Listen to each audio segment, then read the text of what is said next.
Hi everyone, welcome to Type Talks. Today we have 7 INTP males. And so Andrew, would you like to tell us a bit about you? Yes, I have preferences for the INTP personality, and I think Enneagram 5, Social 5. I've been interested in type since 2008. And yeah, I saw your channel on YouTube, and I was interested in knowing more about your perspective on type, and the people you interview seem really interesting. So yeah, I contacted you, and I'm happy to be here. Happy to have you. And Tim? I'm Tim, and I've been on the channel in a number of videos before. You might have seen me. I'm an INTP and probably an Enneagram 9, and it's good to be here. Yeah, and Tim is one of my classmates from Personality Hacker. He's a cool guy. And so Noah? Yeah, Noah, I've been off and on interested in this stuff for, I don't know, 5-ish years. Only more recently actually involved in community sort of stuff, mostly on my own before that. Yeah, I don't know too much else to add, but it's a start.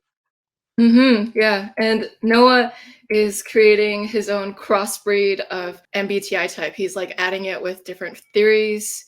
Kind of. I'm trying to use MBTI stuff, typology, and philosophy and stuff. So that's sort of the direction I like to take things. But Yeah, it's pretty rad. And Justin? Hello, I've been a typology enthusiast for well over a decade now, and it's always really interesting seeing how typology shows up in the real world. Outside of typology, I do research for a living. I do research in computer science and medicine. So these are sort of my big interests. Fantastic interests. And Angel?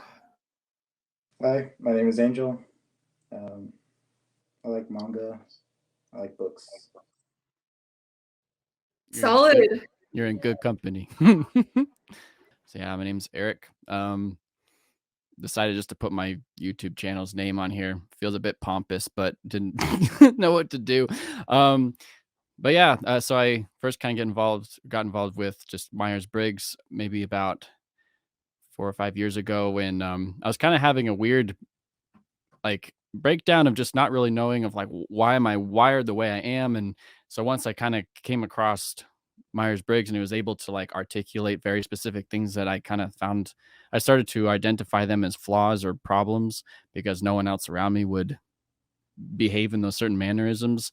And so ever since having that it was just like this explosion of realizing that I'm not a mistake. And that was a big deal. It's kind of growing up with a lot of kind of self-identity issues in that realm, but I'm just like dragging all my parents and not all my parents, all 2 of them, and my brother, to like have them take the test as well to like kind of see where they land and if there's like a way that they can experience the same kind of being seen, I guess, and then also to help create bridges to be able to understand them better and kind of see where they're coming from. And since then, I've relaxed a little bit more about just kind of the staunch nature of how the Myers-Briggs and also Enneagram can be, because you can kind of depend on it a lot. But just using it as a really good starting point just to kind of start conversation and word things, just to kind of help better understand yourself and other people. So that's my relation to it. Yeah, personality typology can really make people feel seen and not crazy. It can restore back a bit of your sanity because you realize that there's a reason for the way that you process things and your cognition is fine. Hey everyone, I'm Eric Wen. I'm a YouTuber, and on YouTube I make personality analysis videos of popular celebrities with the goal of helping teach people, especially like non-MBTI people, about their cognitive functions, about their personality superpowers, but in a way that's fun and entertaining and accessible. Yeah, and Eric's really good at explaining the cognitive functions in a way where the common person can understand it. He's really great at really entertaining, fun, and very also well put together videos that have a lot of analysis depth and also entertainment value. And so you should definitely check out both of the Eric's channels. They're both, yay. Yeah. They are representing the INTP type, and you should definitely go check out and support your fellow INTP creators. Yeah. Thank you. And so, hi, my name is Joyce, and I'm a certified MBTI master practitioner, and I facilitate the instrument in organizations. I also coach and type people. And so, all right, INTPs. Before we started this video, we were discussing INTP themes. And one of the things that came up was social angst or social overthinking. And I believe, Eric Wen, you brought this point up. And so I was wondering if you wanted to go into it to start off the conversation. Yeah, I think that the wiring of an INTP, because they are constantly checking in with themselves, constantly filtering information to try to make sure things make sense to them, sort of slowly building their own personal framework, especially at first. I think especially like under 20 or even under 30, like there's a lot of opportunity for them to have built their own personal framework in a way that doesn't accommodate understanding other people, or why other people are doing things, or why do they care about that, why are they upset about that, why are they, it's just very inflexible, and especially when you're younger, I think like high school, younger, you are working with this data set of like your 3 friends or your crush that said something to you, and then now you've put that into your framework. And I don't know, I think it can lead to a lot of opportunities where you have these like weird ideas about yourself, and how you can't fit in with the group, and how you're just the odd one out, and you're super misunderstood, and everything you do is in conflict with the group. Either from literally debating with them, or just looking at them from an outside view and being like, why is it so weird? Yeah. I mean, I think the way that INTPs often socialize or interact is that they have a set of rules in their head that they figured out from trial and error in the past. So they made a bunch of mistakes and they said, okay, don't do this. And they have a list of rules that are very simplified rules. And there are very few rules as well. And the rules tend to be very unnuanced, and they often operate based on that. Thankfully, I think we have NE, so we can improvise on the fly. And like, it's generally not too bad. We overanalyze in advance, but often in the moment of the interaction itself, it's generally not too bad, as long as you use your NE to bounce up the ideas of other people. And I think it tends to go okay, depending on how you focus your energy. But to my view, the issue is twofold. Not only are we FE inferior, we're going to have problems with that whole stuff, but then also we are in fact actually weird in relation to all the others. So it's sort of just this compounding issue where we both have to deal with the fact that we feel weird, and we are in fact weird to others too. So, or I'm overstating that second weirdness, but yeah, I think it plays a role. Yeah, I remember when, well, actually, I guess, hey, Joshua. I don't know if they wanted to introduce you. Hi, Joshua. Hi everyone. Welcome to the party. Would you like to tell us a bit about you and just a little background for the viewers who don't know about who you are? My name is Joshua, and I'm an INTP. My background in MBTI is basically that I have a channel on YouTube where I talk about MBTI and personality matters. I studied cognitive science and neuroscience for some time, and so that's what I try to inform my MBTI opinion with, and that's what's unique about the content that I made on my channel regarding MBTI. And I'm a math major, and that's about it. Sweet. And so, yeah, back to the topic of feeling socially a little different than people around you, or just inferior FE. Any thoughts on that? How about you, Tim?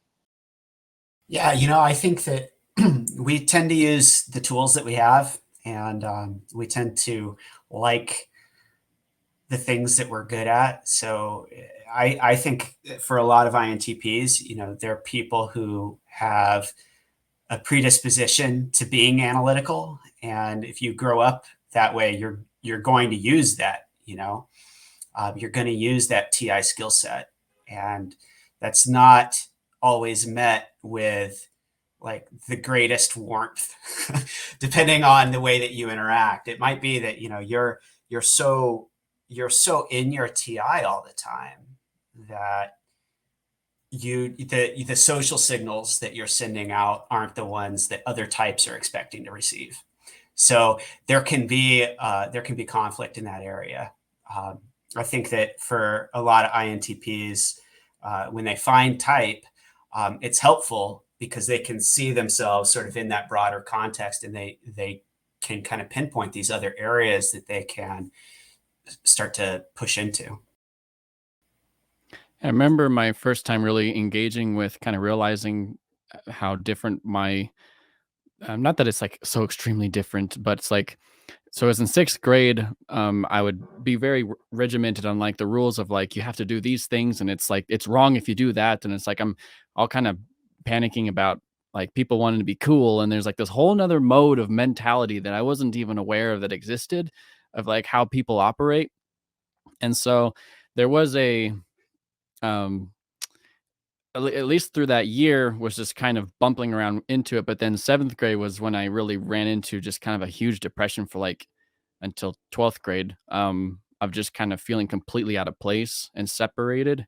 And so kind of like the natural analytical side and wanting to deconstruct like the whys and hows and what was curious to me, and but everyone else just wanted to kick a football. No problem if you want to kick a football, but like there's just kind of the straightforwardness of how people wanted to behave and act. And um because like I find myself very sensitive to connection. I don't know if that's an INTP struggle or but just trying to find that place where you and I can understand each other, because that's when it's important. If we can't understand each other, then it kind of matters, doesn't matter like what my mind is naturally aware of. um if I can't communicate to you and you and I actually have this bond or whatnot over what we're trying to communicate, and that there's understanding, then it kind of means nothing. So then at least for me, I would find myself trying to seek out so much in their realm to try to understand like how in the world are you processing and why are you processing it that way, and where are you coming from your point of view and your lifestyle and your family. And it's just like it just turns into this nasty web.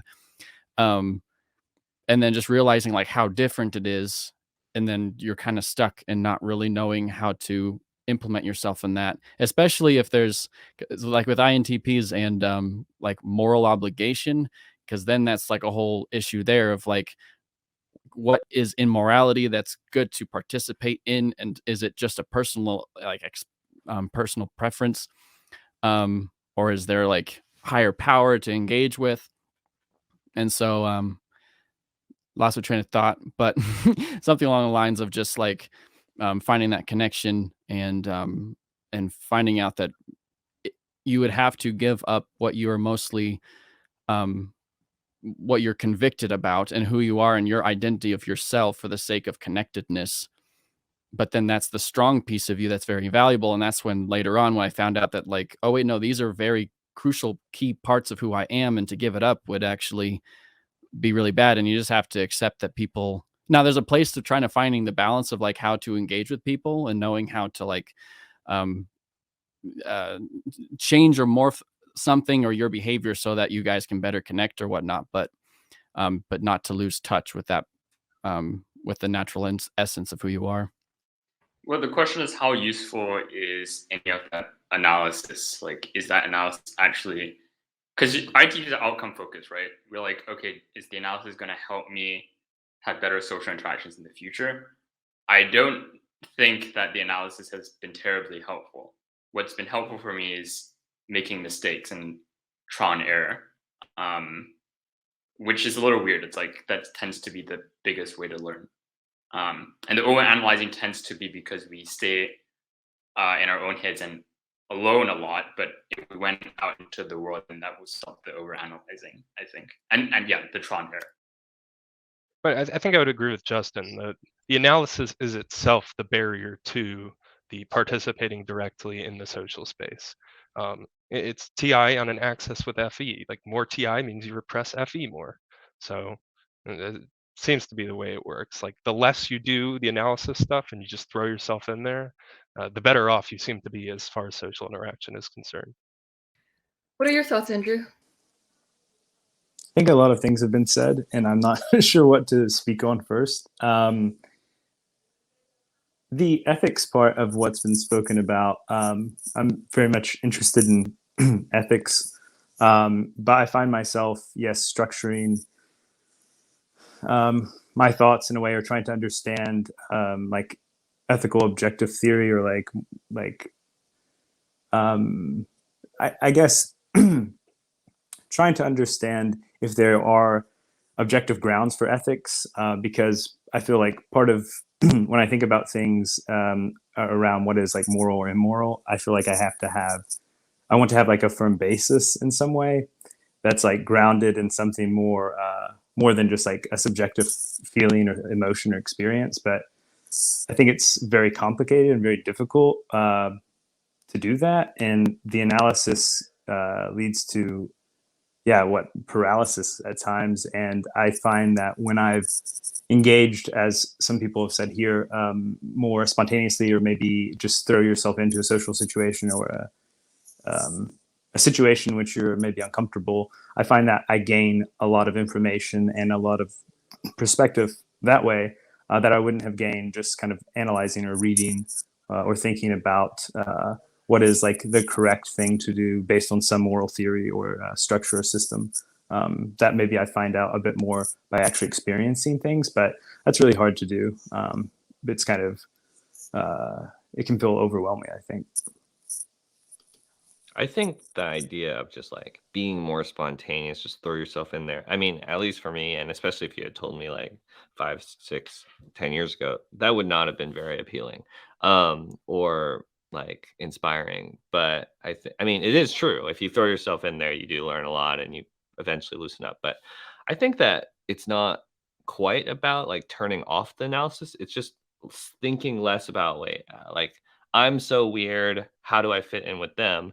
And instead just directing your attention towards them and enjoying the moment, thinking about their needs, realizing that they're like another human being in the interaction. Like you want to make sure that they feel okay and comfortable and all. Like I found that when I shifted my brain to stop thinking about myself so much, things got a lot more natural and authentic and comfortable.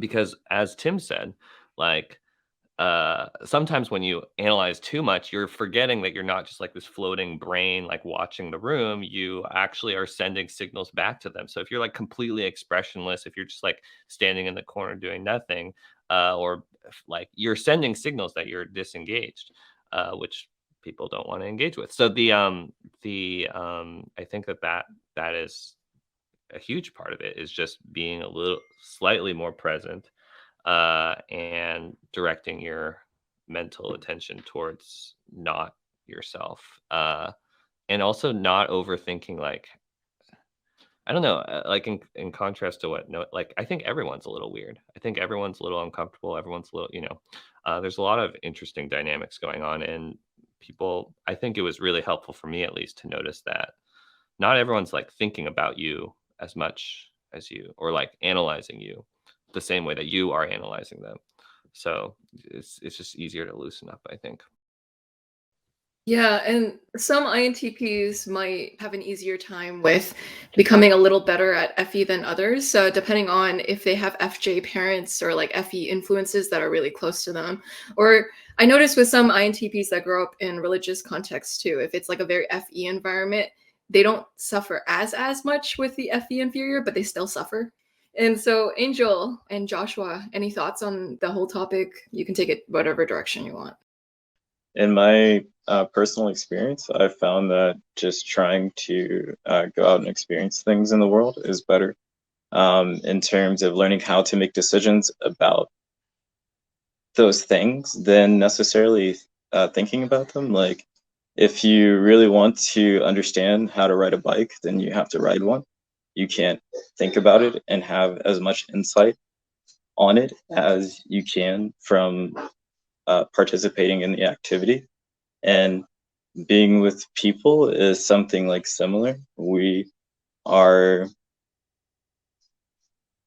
participating like in an interaction, and so like I think it's more appropriate like if you're trying to like get better with people or interacting with people to throw yourself in there.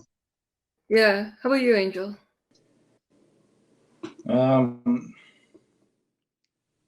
Growing up with an ESTJ mother, I kind of was always aware of what was normal and what wasn't normal. And I've always been kind of like, not super quiet, but like enough to where I don't really share things that I know will make me stand out. But I guess the question was about social anxiety, which I definitely do deal with.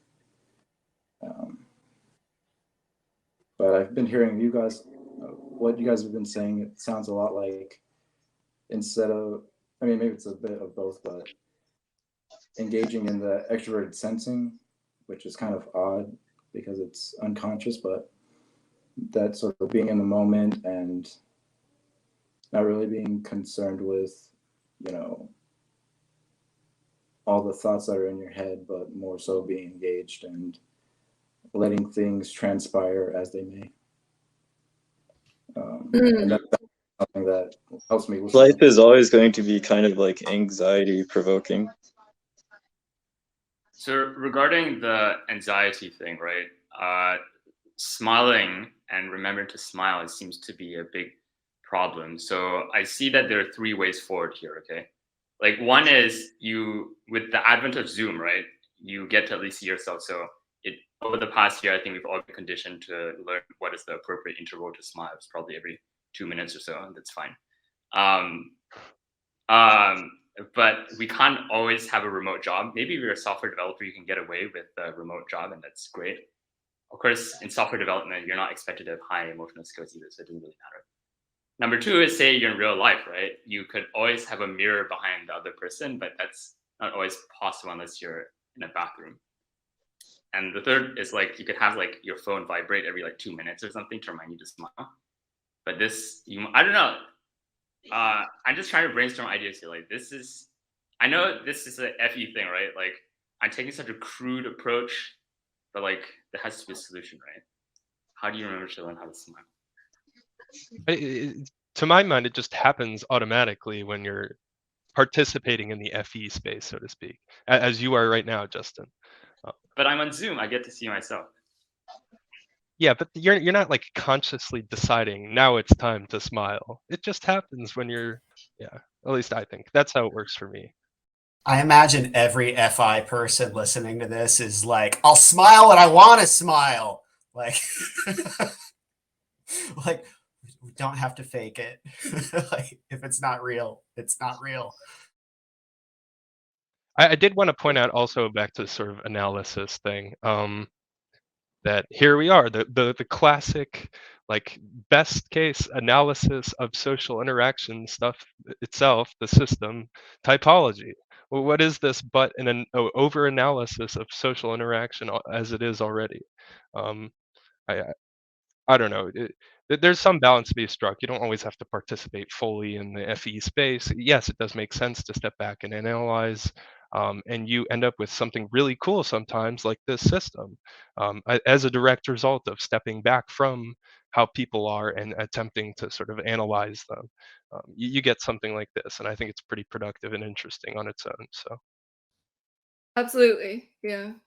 And I noticed that because of INTPs and their tendency to overanalyze things, I think they're the type most likely to create their own systems. There's a very small percentage, like a very, very small percentage of people who create their own system. But within that very small percentage, a lot of them sometimes are INTPs. Like you'll see like Linda Barron's or Kiersey, they're INTPs. They created their own typology framework from typology. Noah created his own typology framework from typology. And so a slight trend of INTPs being in that space because of their ability to build frameworks, they're slightly more inclined to do that. Of course, a very small percentage of the population does that. So I'm not saying everyone does it, but I'm saying it happens. And so, yeah, it's quite interesting to see all the INTPs their overanalyzing of social interaction. It is pretty interesting how like maybe there is that overanalysis in that overanalysis space, but once you're around people, it's almost like, oh, I'm suddenly a little bit self-conscious and I realize that I'm not just a floating brain that's just thinking. There is a person in front of me. Oh, okay, interesting. So I'm wondering about everyone's relationship with their body. How do you interpret your physical form? When I was a kid, I had this weird feeling of like, I first tried to describe it as there's a camera pointing through my head, and then there's the outside world outside of there, but there's like this separate entity within myself, and then there's this flesh suit, and then this camera, and I didn't really know I don't know what I was experiencing. But then a little bit later with like first person shooters, you're like, wait a minute, that's kind of what it's like. You're the entity, you the gamer are the entity inside your body, and then you have the game figure of like, so the guy that's the shooter inside the game, that's your flesh, and then everyone else is kind of like this separate computer program that you have to be really mindful to remember that they have feelings, they have needs. In fact, they're actually experiencing the same kind of weird warp but it kind of almost feels like, this is me personally, but just like feeling like it's the only entity is pointing through my own head, and everyone else is a kind of a construct or something of my own existence or reality.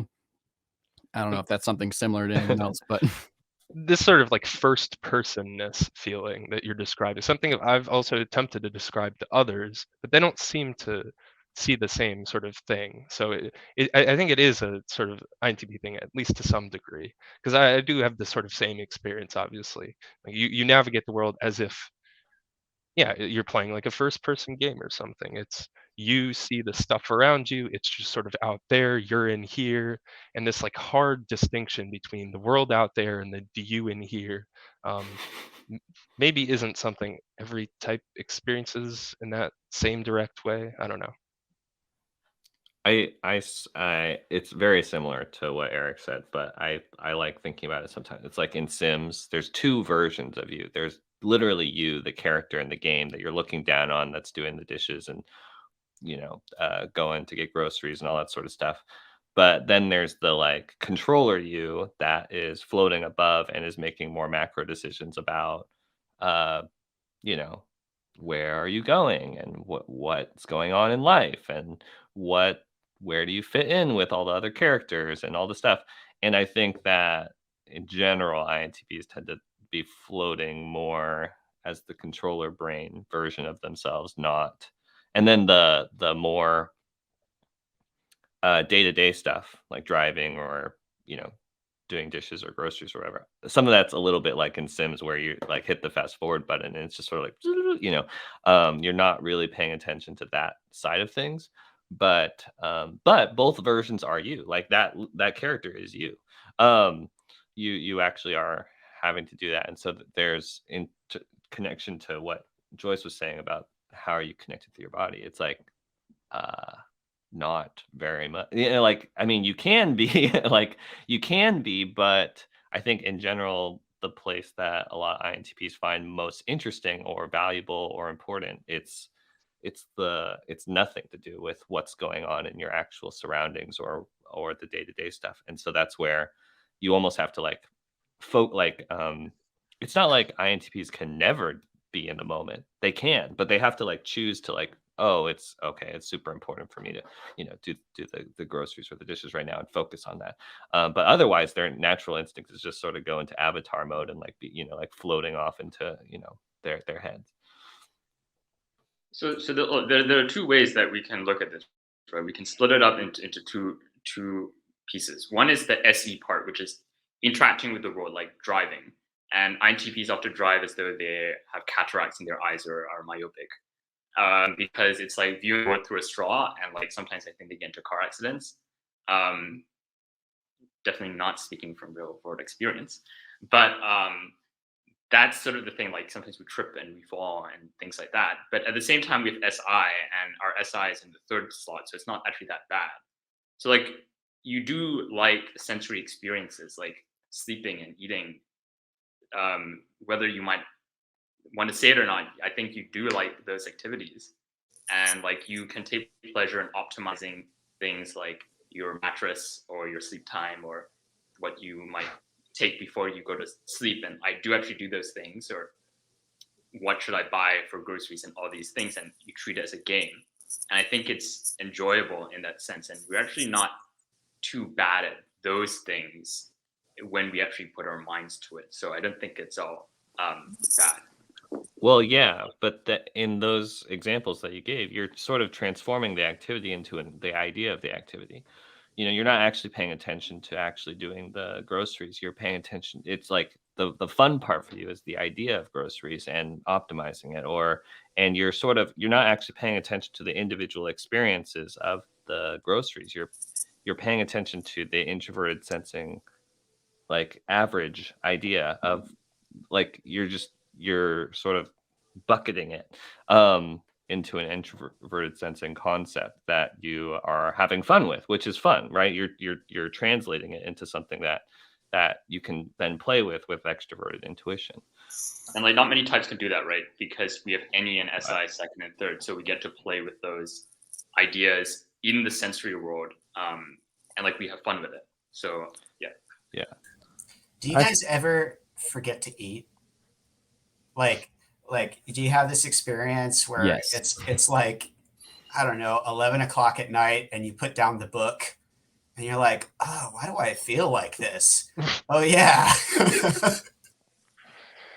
Yeah, I've gone 4 hours without eating, and I've gone a day without eating.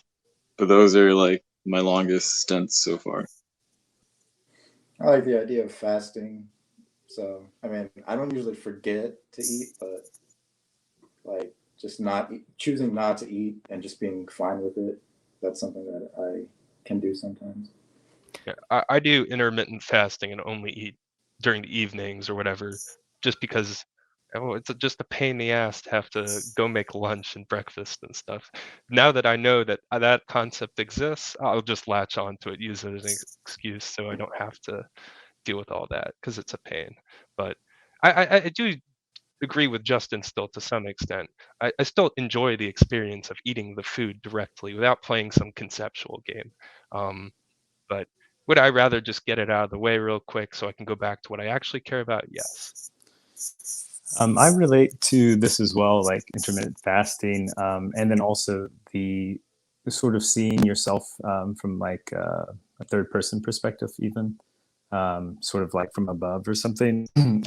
But I find that doing activities that, like, I grew up playing sports, but I approached it in like a technical way, like certain movements and certain like positions or like structures of the body to like achieve what I want was like a good thing for me to focus on. And also when I got to be a teenager, I tried to dance more, but like in a technical way that was like focused on just like body positioning and posture. So in some way that helped me, I feel like, get a bit into like my body in a first person way, because usually that isn't the case. I have to intentionally put myself in that kind of mind frame to be engaged with my body.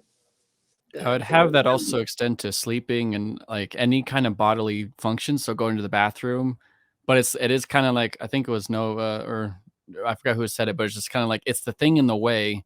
And you feel like you're constrained to the human nature and you can't depart yourself from it. And if you did, you die, and you're forced to have to put the thing in your mouth, and crap, it has to come out of your, so it's like, there'll be times I would be stubborn. I was like, no, I don't want to go to the bathroom, and I'm holding this thing in, and it's just like, especially as a kid, and like my mom's like, what are you doing? It's like, no, and I would like have a fit over it.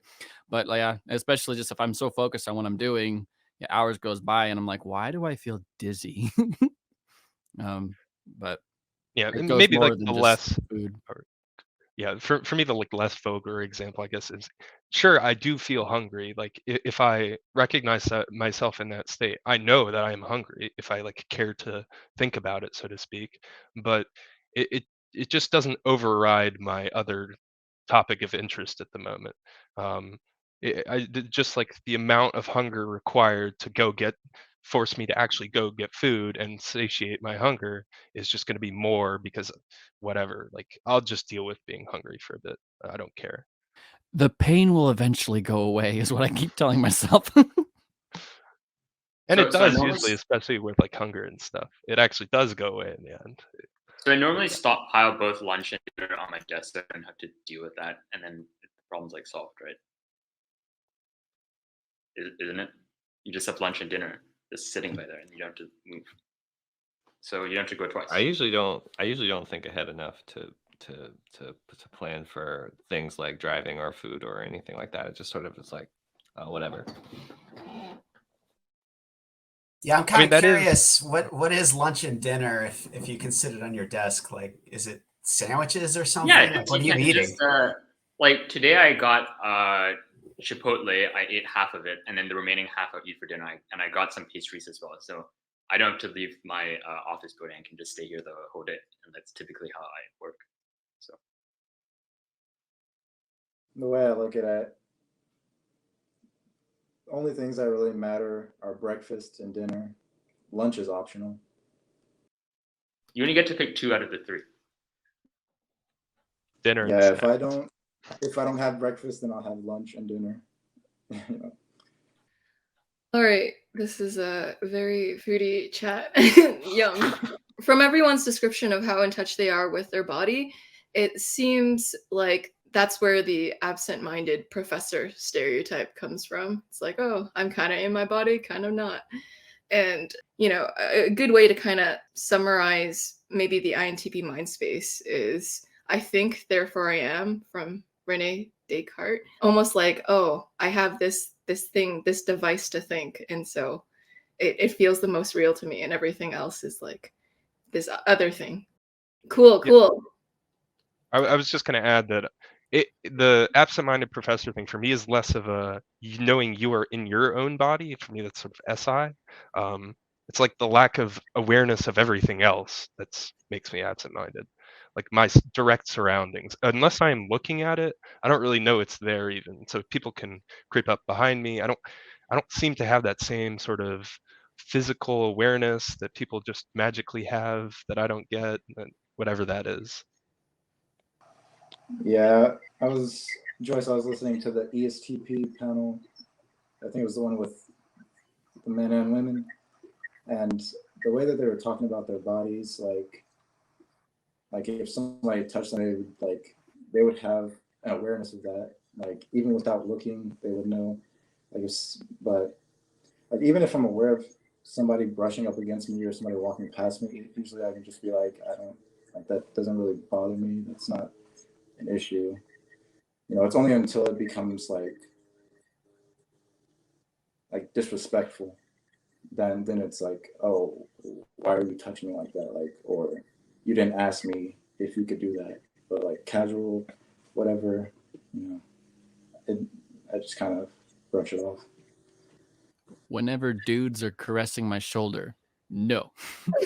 When they're trying to be like they're trying to help or whatnot, but no. That's where I draw the line. I wonder, is your issue, any of you guys' issue with touching more about like the FE aspect of it rather than like the actual like concrete, tangible, like somebody's touching me?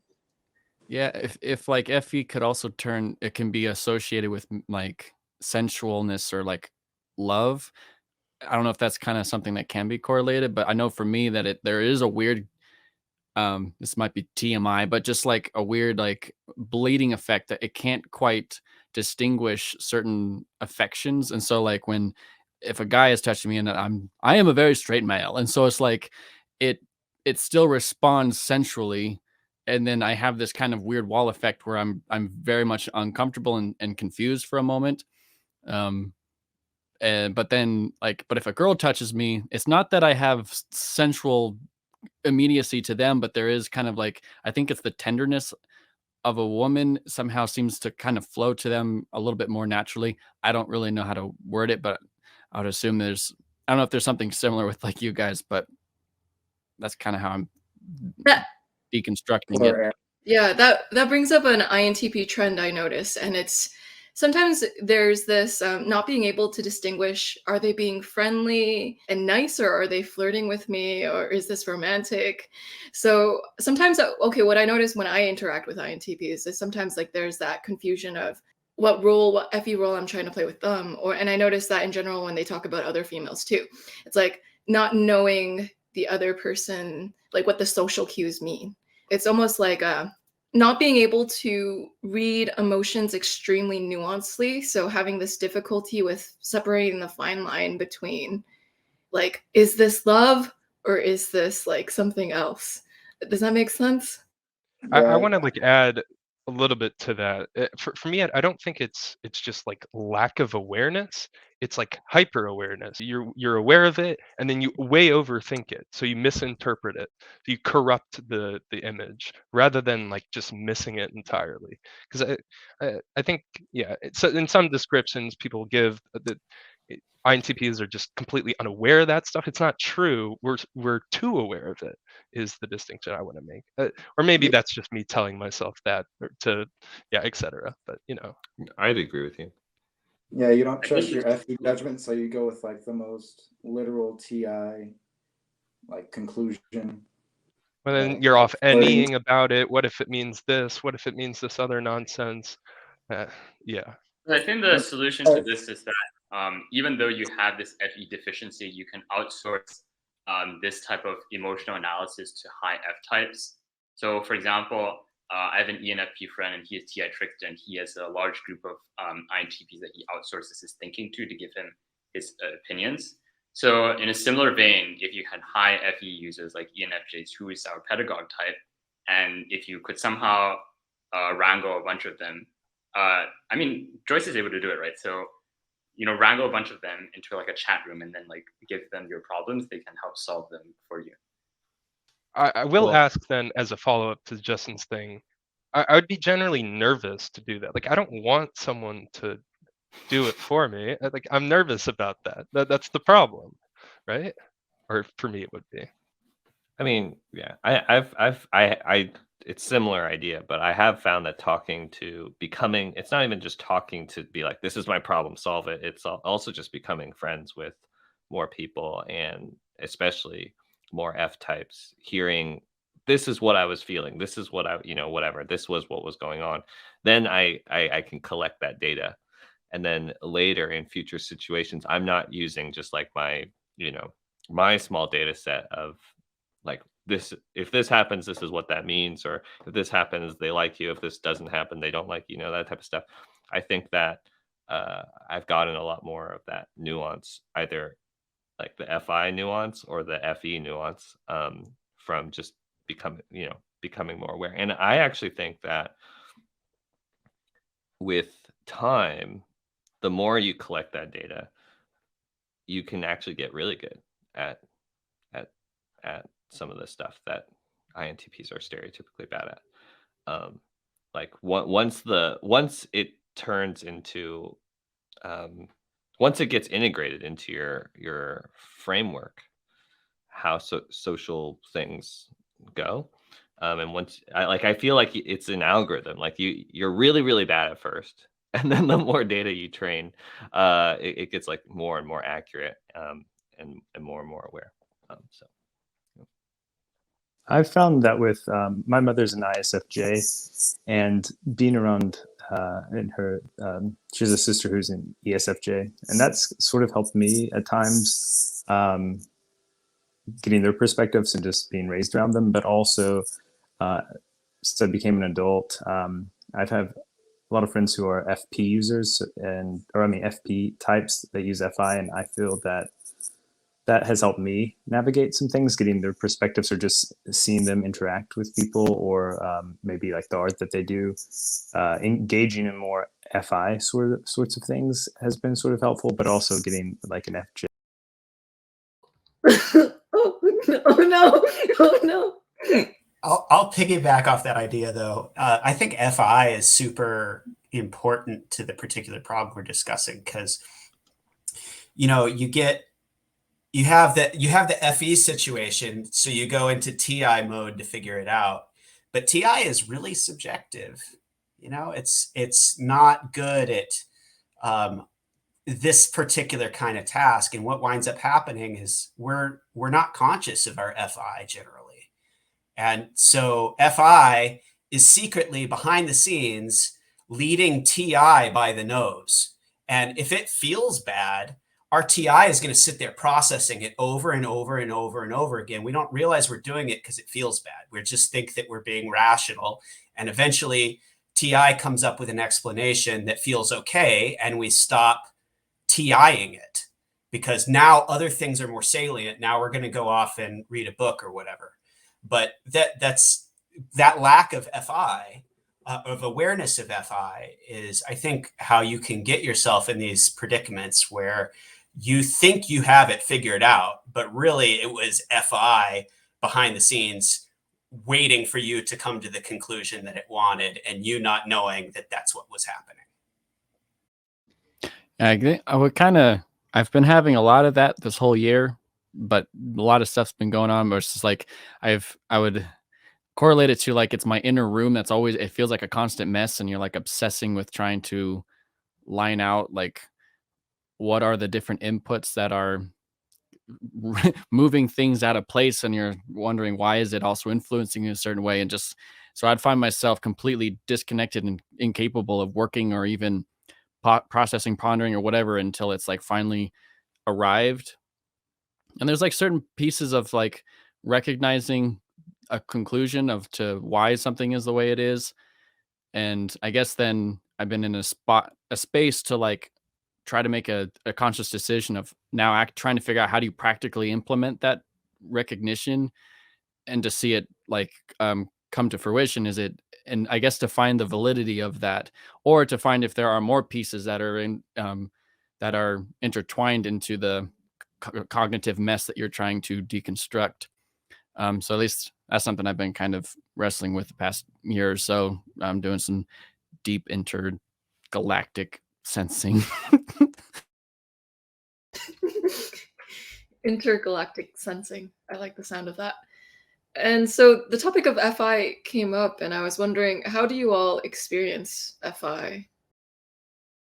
So according to, I think, socionics, right, FI actually has a stronger valence, or like stronger dimensionality than other functions, which is kind of interesting. I personally think that the 8th function, the demon function, actually is stronger than, say, the trickster function, the 7th function. So I believe I feel some level of emotion more strongly than, say, ENTPs and ESTPs. Like, I do think I have a stronger sense of morality and what's right or wrong. I definitely think about it more. I think I act accordingly. But I think sometimes INTPs, when they see FI users, they may not understand FI humor, or they may not understand FI viewpoints, and they may just kind of like, you shouldn't be acting this way. Like, I kind of want to distance myself from that. But once they see that there is, in fact, a lot of value in FI, they're able to engage and play with that function more just in their own lives and with other people. Unfortunately, I think there are 2 ways that this can happen, right? One is maybe you're in a relationship with, or you're very close friends with, or you have a boss or a mentor that has high FI, and you learn and are forced to appreciate that. Or maybe you go through bad situations in your own life, and that forces you to develop one moral compass. This is, I think, are the 2 ways you can get about developing FI. Yeah, my mom is an INFP, so getting to like witness what that strong moral code and like that, how that would motivate her to write letters, or to always follow up, or to write thank you notes, or to cook for somebody if they're sick, and just like, why would you do that. It's because, I mean, at least for me, just not having that inherent nature to be nurturing in that way. And I guess she's also a 2. And so I have found myself kind of like Justin, what you're saying, just through the struggle of going through some stuff in life, not necessarily out of mistakes, but just hurt that has allowed perspective, to be able to see where people are coming from and why some of the irrational stuff that they would do, and like giving space and recognizing that how certain hurts shape how we perceive ourselves and the world around us, um, and trying to not allow it to harden me into a place where it can create either bitterness or, so yeah, trying to have it soften me better. And so like never in my life have I cried, but nowadays I find myself like coming across just a beautiful thought or something like that, and I'm just a bawling mess. I'm just like, but I've never experienced that kind of freedom of emotion until last year, of just how it kind of really broke me through that. And then being able to kind of also witness it through my mom. And my brother's an INFJ, but that's more for like FE intents. But like, and I did grow up in a Christian home, so there's like always a sense of like moral structure and um, the like at least a platform to explore the reasoning of fundamental moral premises of like, and what the the influences of what that is, and insinuations. But yeah, so I guess so in this point now, just being able to harbor better a sense of compassion than I had been before, and awareness of there's people and their condition, rather than just kind of quickly discarding them as another 3D model in the in the world around me. But Oh yeah, I wanted to just add like some sort of baseline, because we're talking about development, like where we're going without having given, but like for me, just baseline, my relation with FI is, perhaps it sounds bad, but irrelevant is the word I would use. Now, of course, developmentally, that's not healthy and so on. You want to get somewhere where you can go with it. But yeah, under normal circumstance, I just don't pay attention to that at all, like my emotional state. It's just sort of baseline. If something comes up, yeah, sure. I just deal with it and make sure it goes away so I can get back to normal, so to speak. So yeah. And yeah. then you add all the development stuff onto that, of Mhm. course. But yeah. Yeah, because when I was growing up, I always thought my mom was an idiot. Just like, yeah, and so just kind of disregarding that real heavily, and when I totally get that. To clarify, I think that, I mean, maybe I'm just talking about myself, but the like I feel like everyone experiences emotions though. Like everyone experiences, can be upset, can be hurt, can be heartbroken, can be all these different things. I feel like I do have, I when the emotions come, they are there, but I think that the main difference, and I actually would say that I do have an awareness of them, but I would say that in terms of making decisions with those emotions, that's where that's sort of connected to what Noah said. Is like I would say I do experience emotions deeply, especially like in terms of relationships and friendships and all those types of things. But in terms of like in the moment, trying to like prioritize and express those, like acting upon those things, uh, using the emotions to inform decisions. That part is where it's like, no, why would I do that? Um, I also think that this is like one of the reasons why FI can pop up more easily, I think, with INTPs than like an ENTP, is because like TI and FI actually have a lot of crossover. If you whenever it like if you see an INTP talking about what they're passionate about, what they have strong convictions about, why they're so obsessed with that thing, like there is a point where it can almost sound like FI, because they are so like, no, this is like I don't care what happens, like this is what's really meaningful to me. And so I see them as almost like cousins of each other. One's just like um less emotional. um In my experience, I started off in college as a theoretical physics major. And in order to be a theoretical physicist, you need to do a lot of mathematics. And so you have to take a lot of math courses and you have to take a lot of physics courses. And after a certain point in time, I felt that there was something like wrong with majoring in physics, but I could do math and physics like equally well, but I wasn't engaged in one. And I didn't know like why I didn't like or enjoy my experience in physics based on logic or my performance alone. And when I started to realize that I wasn't as inspired by maybe my professors as in the same way I was inspired by like physics documentaries, I knew to stop majoring in physics because it didn't inspire me like the same way to organize myself and like discipline myself to study. And that's very FI. I feel like one of the ways that a lot of what you guys have been talking about kind of shows up with me in regards to low FI is like a lot of times you experience watching movies. Like I know a movie for me is like the ending of City Lights. Like that's a scene that always kind of makes me emotional, but I don't really act on the emotion. I kind of repress it, if anything. Like, do you ever get the feeling of like wanting to cry during a movie, which is like, why would I cry during a movie? It's just it's no reason to cry. Yeah, does it feel like your emotions have to have a valid existence for you to like fully accept them into decision making? I want to say I almost have to give myself permission to experience the emotion. Yeah. How about Andrew? Yes, I can relate to giving permission, having to give permission to like experience emotion, or if there's some emotion that seems to be happening, like thinking about it, analyzing it, saying, why is this occurring? Rather than like feeling the emotion, it's like intellectualizing it or rationalizing it. That's really difficult. But I found that through engaging in more FI, maybe like art or mediums or speaking with people who have FI very high, it's like I can appreciate the value. And I think Joshua actually has a really good video about FI. I think you said something once about like the phenomenologist of like life or something, or a being. Is that right? Yeah, I have an INF. My best friend's an INFP and an INFJ, so like I talk to INFs a lot. But yeah, it's a good video.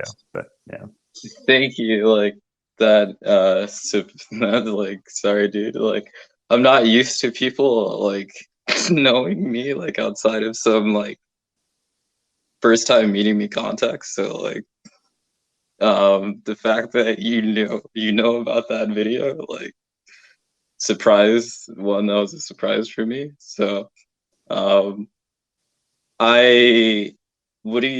don't know what to say really. Like well, I just thought I would bring it up because you were one of the first people who I like TI DOMs who spoke about FI in a way that I thought was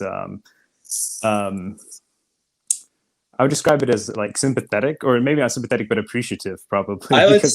If you want me to characterize what I think about FI, I think what introverted feelers are good at is understanding what accompanies like our contextual experience. So like when we're all in a room or in a space, we understand it like based in maybe an objective sense and an attentional sense, like what we're paying attention to.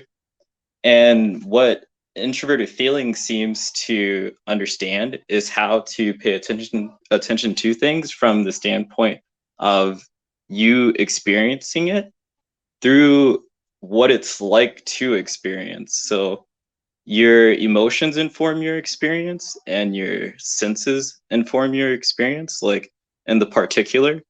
So when you feel pain, like that pain has a particular association with it depending on how you receive it, or like where it happens or why it happens or when it happens.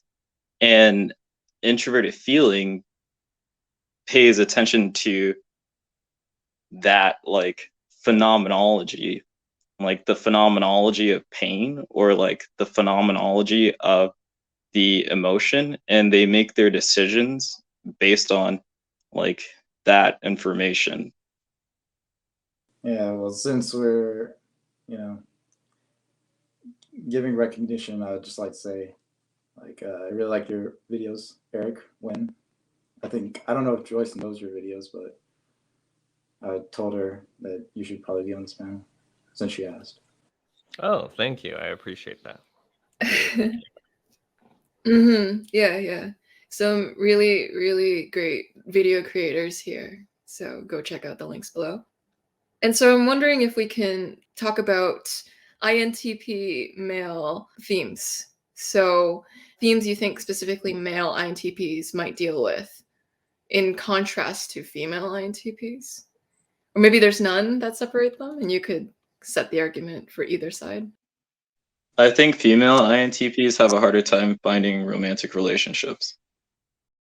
My cousin is getting married. not. I think generally the sort of stereotypes that go with INTP are more socially acceptable in males than females. So probably they have a harder time generally than the guys would, is my guess.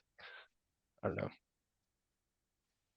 I read a book by I think it's called the INTP book or something, which is like, and it said that INTPs actually compared to types, actually have a pretty high likelihood of getting married, but also have a pretty high likelihood of getting divorced. So, that seems, based on those statistics, that you get it both ways. Lots of highs and lows in life. It's interesting because INTPs have tertiary SI, so I wonder if that ever puts them into situations where they get comfortable in a relationship and it could get like possibly abusive or like it's not as good as it used to be, but the comfort of staying in or the memories with that person or the experiences with that person kind of make you stay in a situation longer than you should.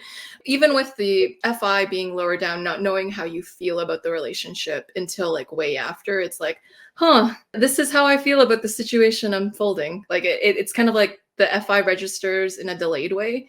And so I wonder if that's a slight theme. No, of course, not everyone, but yeah. I mean, I think that SI child is extremely subjective. So if you ever talk to often SI child users and you ask them about their memories of things and they recall those memories, they tend to be like overly positive or like overly negative. And if you actually try to verify those memories, you actually realize that those memories aren't quite true. So I think it's good to have a reality check sometimes. If you ever use your SI to, make decisions, it's not a great idea, I think. Just to add to Joy, I guess maybe my response to the question is part of, I think, getting sort of stuck in a relationship also is, for me at least, I recognize how much of a pain in the ass it is to start a new one. It's just a lot of work. So yeah, like I'm already have spent this much mental energy here. Like, fuck, am I just gonna throw that out and like start over again? Sometimes you should, sometimes you need to, and probably we're gonna have a harder time recognizing the moment when we should. But part of that is also because we, at least for us, I think it's generally speaking more work to reset and establish something new as far as relationships go, I think. Yeah. So like, I would find myself maybe being like, so at the very beginning of just getting to know somebody, there would be a lot more clarity of just kind of noticing that lack of compatibility or just something in the water just kind of keeps us from a true sense of what I really am looking for. And then, but what would end up happening is that endearment would start to build up for the person just because we spent time together or just like in groups and stuff like that. And then, especially if they're like an ESFP or something like that, where they're very adamant of like wanting to get involved in your life and are associating themselves with you, and you just kind of go along for the ride and you're not really paying attention.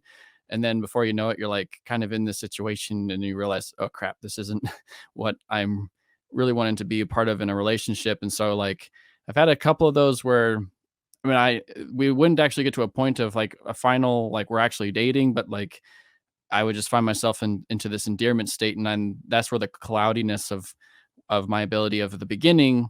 But then the things that I started to see at the beginning would start to pop up a little bit more as I'm involved with that person, and then there'll be kind of like this sudden shut off. Because that was already kind of in the water, that I wasn't really prepared for that kind of relationship. And kind of like we were saying, Noah, like if you get too deep into it, then it is kind of, I mean, I'm sure there's an endearing trait in it. It's better to follow it to the end, even if you're kind of begrudging about it, but like at least you'll want to see it through and work through it and communicate and figure out how to work through it, because starting all over and starting with hello again is really difficult. Back on like the differences between male and female INTPs, this isn't a really good example because it's a cartoon, but I watched Daria this year, the whole series, and I think Daria, the character, is a female. I don't know who wrote her, but I noticed that I think for INTP males, being a thinking type, period, is just easier as a guy. Whereas I think being a thinking type as a female with other women is probably a lot more challenging. So they probably run into a lot more issues where they step on people's toes and people get sensitive and things like that. Whereas I don't think that's usually the case as a guy. Like, usually dudes don't really sweat what you say that much. Yeah, so on the topic of fictional examples of INTPs, I'm wondering, what are some fictional or real life examples of INTPs that you all know about that you believe or think to be INTP? I can give the obvious one that everyone already knows about, so I can like use my turn and give one. L from Death Note. I'm sure everyone knows that one. So just tossing it out there. Not too much else to add to it. My favorite example of an INTP in real life is Larry David from Curb Your Enthusiasm. So he's a comedian, and he was the head writer for Seinfeld. And I like that example because his entire career was based off comedy, which is non-stereotypical for an INTP. And Tina Fey is also a comedian who's a female INTP, both comedians. And I think that they are successful because they were able to leverage their energy and like broadcast that to the world, and also in a very FE way. And I think that's inspiring and like an alternate to kind of typical examples like Bill Gates or Elon Musk, who for some reason is interesting because they're the richest people in the world, and yet INTPs don't really care about material wealth that much. So it's kind of interesting how that happens. I know Immanuel Kant is typed as an INTP, and of course his books, but also his lifestyle seemed he was very routine. Like I think maybe using his SI a lot in his home. He had these different like mechanical structures and these different ways of like navigating his house from his bed or a table and things like that, which was quite strange. But it reminded me, I think, of what Justin said, like he has food for like multiple meals right like beside him. Like Kant had these different ways to make his life easier so he could feed himself and like I think clothe himself in a very quick and efficient way, and spent most of his time writing or lecturing, and then walking around. And I don't think he left maybe 50-60 mile radius from where he lived. So yeah, I think he's a really like an archetypical example of an INTP. Yeah. I think there's a movie called The Double. It's directed by Richard Ayoade, and it stars Jesse Eisenberg. And that's interesting because Jesse Eisenberg is an INTP, and Richard Ayoade, who's the director, is also an INTP. So yeah, I think the main character is definitely an INTP in that film. How about Eric or Joshua? I was just going to say Bill Gates. I guess because INTPs because you were I'm just remembering the narrative world. But if they're, because I think Jordan Peterson is an INTP, if I'm not mistaken, or at least would speak him. He's not. Okay. So I don't really know, because I don't really engage with a lot of INTPs outside of kind of maybe my initial immediate social groups. So I wasn't speaking. I was curious if some of you guys, like with the question, what are some INTP themes? I feel like I don't think about other INTPs very much. I don't know if that's just me, but I don't think about what other people are doing. Like I mean, I do if I need to, or if I need to make a framework or a model, but I don't I mostly, I mean, sometimes it's selfish, but I just focus on what I'm doing. I just focus on what I'm doing, if it makes sense to me, all that stuff, maybe how that is in relation to other people, compare and contrast. But I think some of these questions, some of the reasons why sometimes I personally am drawing a blank is because I'm just not used to worrying about what other INTPs or male INTPs or female, all these things are thinking about. I think that's true for me too. I think that I find other types are more interesting because they're different to me. So that's where my attention generally goes. Yeah, 100%. I do, like, there was a friend of mine that when I found out he was an INTP, it did give reference to like how he would behave, because I wouldn't really realize what I looked like on the other side. And so once I realized, at least in the ballpark of like his general cognitive function, I realized, oh, I could poke him and just keep poking him because he wouldn't really care. Because at least for me, I would know that if someone's like trying to mess with me, I'll just kind of like, this is weird, but you just kind of go with it a little bit, at least for me. But like knowing that immediately that, oh, he's just not really staunch and just really mean and aggravated all the time because he's, in his head, you can tease him a little bit. And so it allowed me to kind of engage with him a little bit more in a friendly way and kind of break down that barrier. But other than that, yeah, I kind of agree. If INTPs do not care about what other people think, in other words, if they do not care about TE, how do you ever convince an INTP of anything? If you're trying to convince an INTP of something, would you go about doing it? Make a good argument. Anybody have any thoughts here? If it doesn't make sense, then you get filtered. If it does make sense, I actually think that INTPs do consider because of the NE, right? It's like, is that true? No. And then you don't think so? But you have to argue within their TI framework. You have to let them invite you into that space and then argue in that space. Otherwise, it won't work. Or I guess you can appeal to FE and use that, but I think you just have to give valid points and then just let them go off and think about it by themselves. They'll either think that you're completely wrong or they'll think you are right, and maybe they'll change their own mind. So the answer is no, you can't really convince them. They have to convince themselves. Yeah. Yeah. Okay.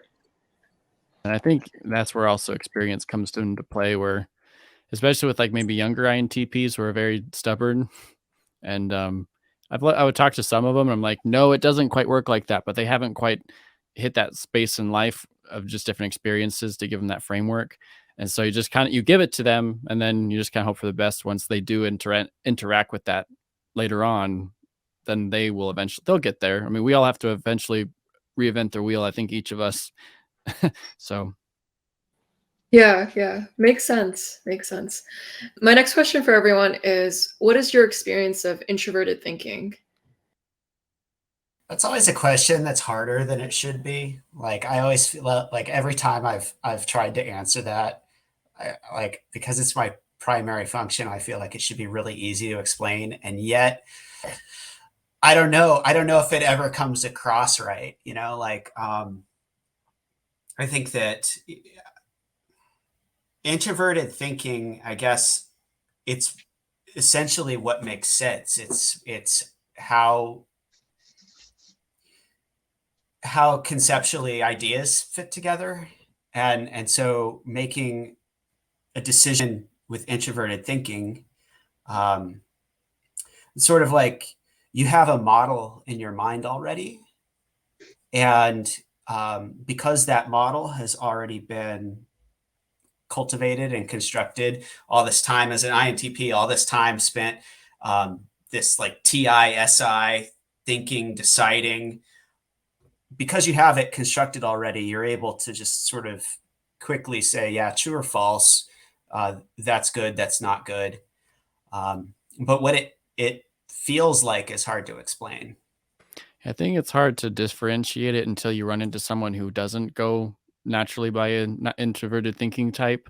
So like, especially with INFPs or anyone that is very deep rooted in like moral obligation or like service or whatnot, which totally is not our natural. We're more concerned about like the accuracy, or I guess accuracy of a situation, while other people are more concerned about like the safety or the security, or I guess that's the same thing, or just the betterment of the person that's going involved in like their warmth. And so I think once we have that to kind of compare, then we start to witness how ours is, or yeah, like what it is compared when it has something in comparison.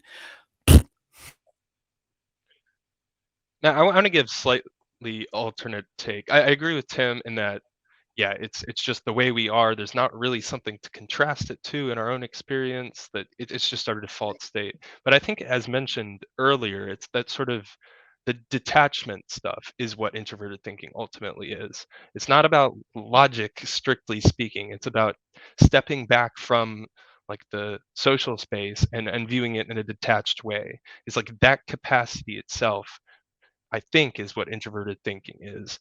And the analogy I already gave, I always give, which is kind of what we already said, is like you're sort of this ghost detaching from like the present space, and yeah, you sort of draw a line in the sand between like your own mental process and like the everything else out there, and just being able to take that step back and like seeing things in a clear light that has nothing to do with direct participation in the space, for me, I think is what that's my guess anyway. And that's not really what it's like. Well, yeah, it is. Yeah. I think that's a really good point, because TI, even though I would say TI is a subjective function, it really wants to be objective. Like it really cares about the things that are supposedly generalizable. Like FI is very specific to an individual. Like FI already understands that like this is a person and they feel the way they feel, and this person feels how they feel. TI is looking at like, no, really, in all contexts, in all situations, this is a fact. It's like, this is why we replicate like studies and things like that. Everyone has to do it, and we all see, and I can verify it because the other person says the same thing. Like, we know that this is a true thing, and it's linked to all the other concepts in a way that makes sense, I guess. I maybe there's like the idea that the TI-FE polarity is very universal in the way that it looks at the world, whereas the FI-TE polarity is more individualistic. I have a book to flash here, if that's all right. It's Thomas Nagel's The View from Nowhere, which I think goes well with what we're talking about here.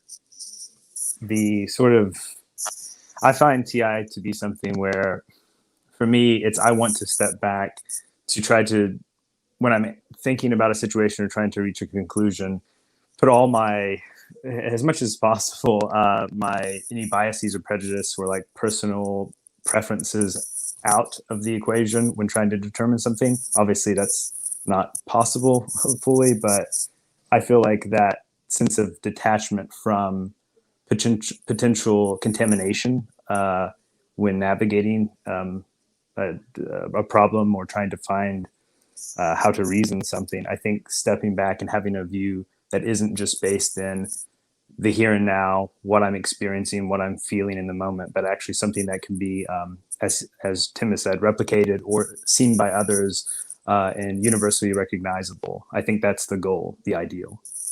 So there's something very clinical and surgical about the descriptions mentioned so far. And whenever I'm having a discussion or a debate with somebody, if they have a better idea than me, I'll switch over to the other side, like just like that. And they're just like, oh, really? You're just gonna, you don't care about your own idea. You're just gonna go along with my idea. And I'm like, yeah, your idea is better. Let's just go along with it. And that's related to the logic, the universality of the logic part, where it doesn't really matter who proposes an idea, so long as we think it's a good idea, even if it's not our own idea. TI is very precise. It's like a scalpel. And in a way, we're kind of like surgeons when we're debugging problems. And the problems don't always have to be related to objects or things. They don't have to be related to, say, engineering or computers or anything like that. Like I do think that INTPs are good at debugging people problems or organizational problems. So if people ask you for advice, you're probably going to do a pretty decent job at analyzing the situation and providing good advice for that. Like, oh, should I be friends with this person, or should I hire this person, and so on and so forth. I think INTPs are quite good at doing the analysis and providing that sort of advice. Yeah. And because of this desire to kind of know the truth, TI has the reputation of kind of checking its sources by going to the deepest premise of the source, almost the deepest logical source, to see if that's pure. So TI is this desire to almost like cut a thing to its logical purity, almost clean slice something to its logical purity. Yeah. And so it's actually reliable. If you take other people's ideas, sometimes they're not universally applicable. So you can't think of everything as well with something that's not as logically exhaustive as you can when you have something that is logically exhausted. Because like, if you want to send somebody to the moon, man, like, you have to know things very precisely, or else the operation isn't going to go well. Or if you try to like predict what you may like have on the other end of like some conclusion, it's very hard to be right about those things, because TI is very like deductive, so it only knows things as it unfolds. It doesn't have a like absolute bird's eye view on something. It has, as Tim was saying, a model, and like the accuracy of the model is what matters in terms of like the potency or the effectiveness or the truth or reality of the conclusions. And so TI is scrutinizing because we're very lazy and we use our ideas to like save us. And so if our ideas can't like bail us out, oftentimes we're going to get kicked out of the social space. I want to sort of just restate what Tim said. The universality is most important. It's striving to have that bird's eye view. So if you detect some error in your universality, well, it's not universal anymore. It's not universally applicable. It's my take. I don't want to give my take. I want to give the take, and it just should be true no matter what the situation. The hard thing is that so many things in life, like decisions that you make or ideas or stances that you're going to take, can't be universal in that way, because they fall down at the end of the chain to FI and values. Like if you were to ask like, well, what's the right decision? Should we have genetic engineering? Should we modify our genes? Like, well, we can talk about a lot of TI aspects to that, but at the end of the day, it's like, what kind of future do you want to create, right?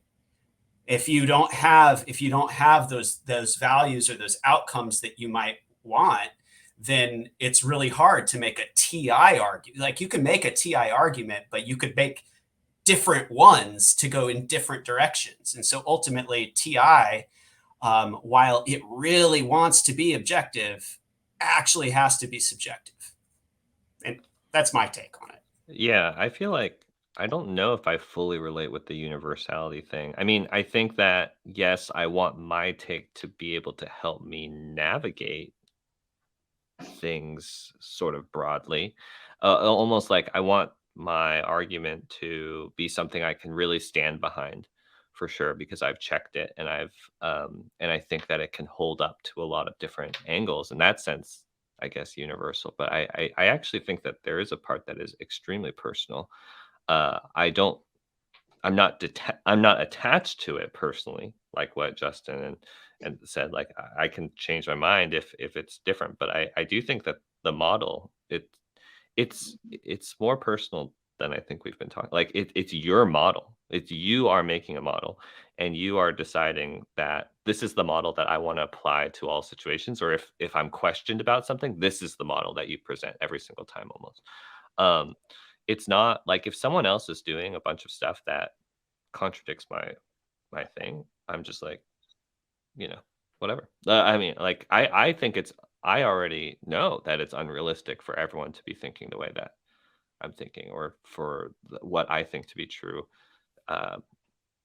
for them to think that it's also true. But I don't really worry about that, because it's like, of course they're not going to agree with me. But I do think that in terms of if I'm asked about something, or my take on it, I do want to be like extremely thorough and hair split and all the stuff that we've been talking about.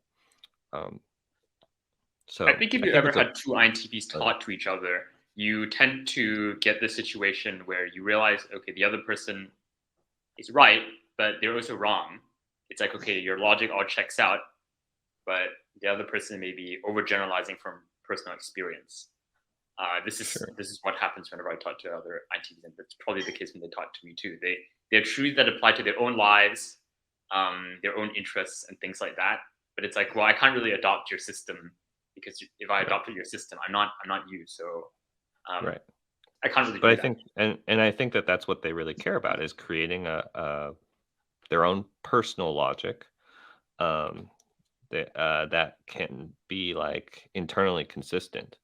And that's the thing that they really care about and think about all the time. So in going back to the original question, what is TI like? I think that it's that self-check-in, just like constantly when something new comes in, it's like you compare and contrast it against like everything gets judged. Everything gets judged, checked, sorted, qualified. Do I actually agree with that? Do I not agree with that? Why do I not agree with that? And then you can just like go down that rabbit hole, like with everything. And then after a while, I think that the reason why INTPs are really good at what they do is because it's like an algorithm that they've trained like and over and over and over and over and over again, to the point where when they do have opinions, they can have really strong convictions about it.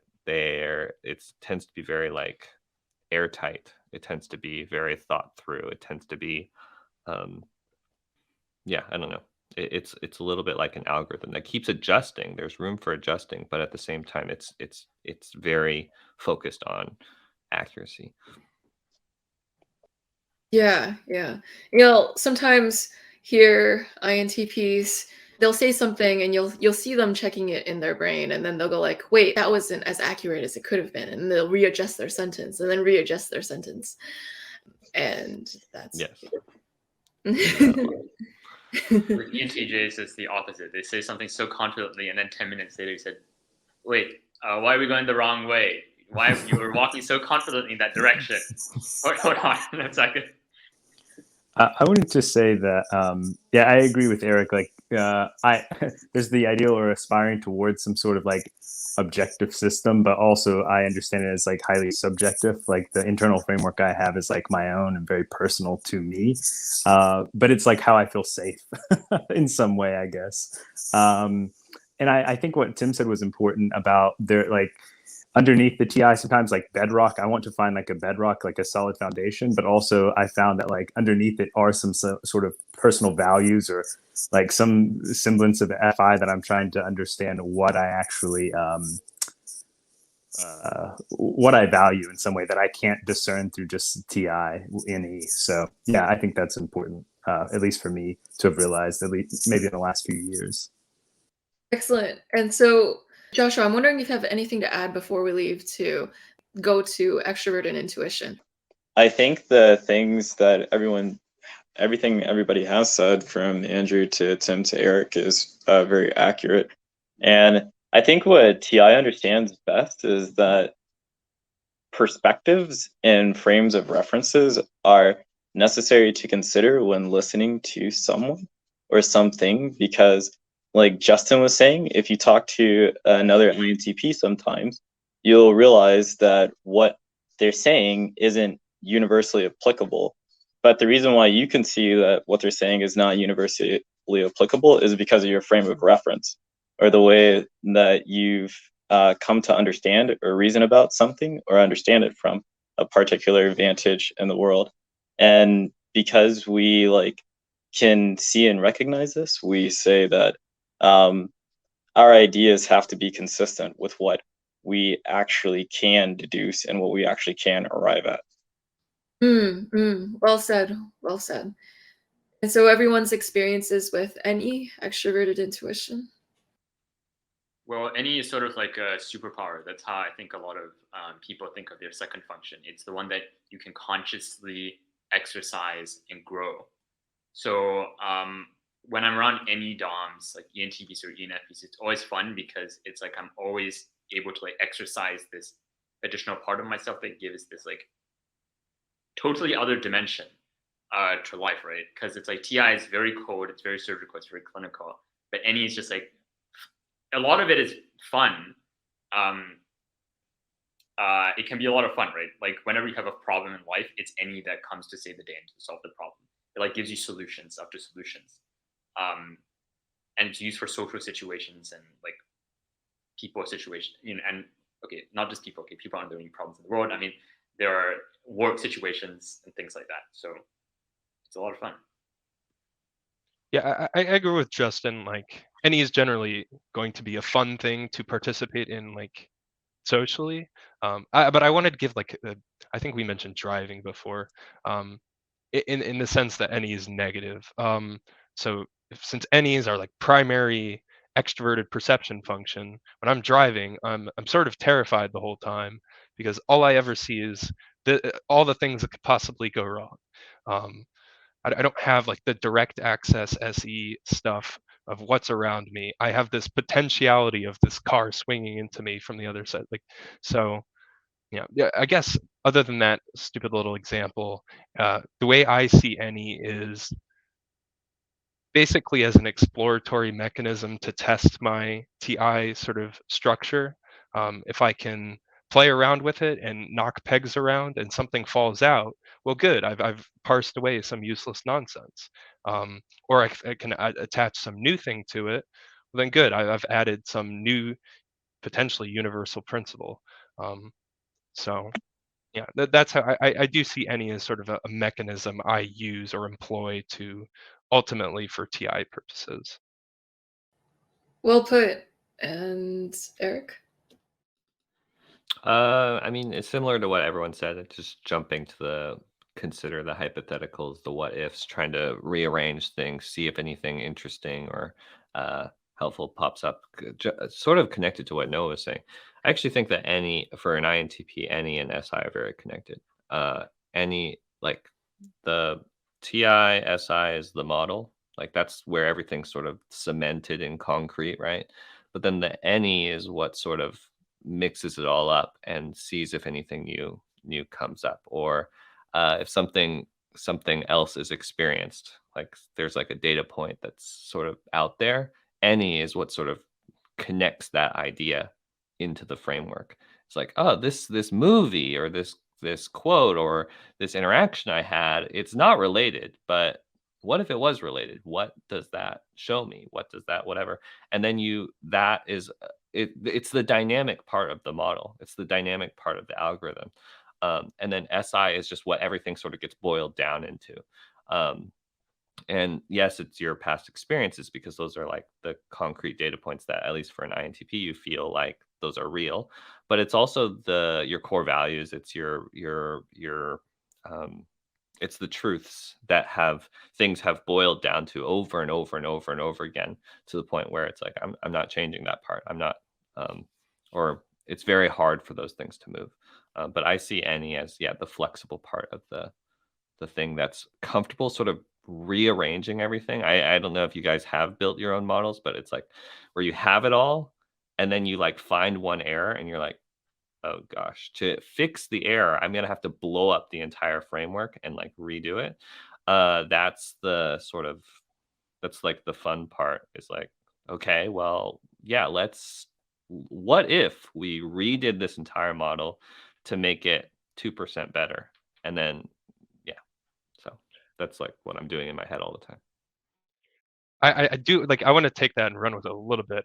This is something I find myself doing quite a bit, is video games, wherever. Like, I find myself starting over all the time, and each little time I start over, I like change some slight thing, and you just get a whole new, like, even though it seems like I'm being super repetitive about it, I'm adding something new each time, or discovering some little new nugget each time through this sort of NESI sort of cycle, I guess. Um, so yeah, like, I find myself just restarting a video game all the time, even though I didn't make it very far. I wanted to just see what happened if I took the different path from the start. Um, yeah. Well, SI child wants to have, experience everything. So in real life, I mean, I do spend a lot of time daydreaming about, I don't know, other, what if I live life in another country? And then I'd spend, looking at the Wikipedia page for this country and looking at the lifestyle of that country, and or like other careers, and just start looking at other careers and the income and the work-life balance. Just looking through all these things and like imagining yourself in a different life. Like, I think that's NENSI. Yeah. How about Joshua? How do you experience your extrovert and intuition? I don't solve a math problem the same way. Like, if I do it over again, I can't like really solve them the same way. Like, I'll see different like routes or paths to the same solution, but because mathematics is like completely logical, there's like more than one way to go about doing it. I think. Does that make sense? I mean, Yeah.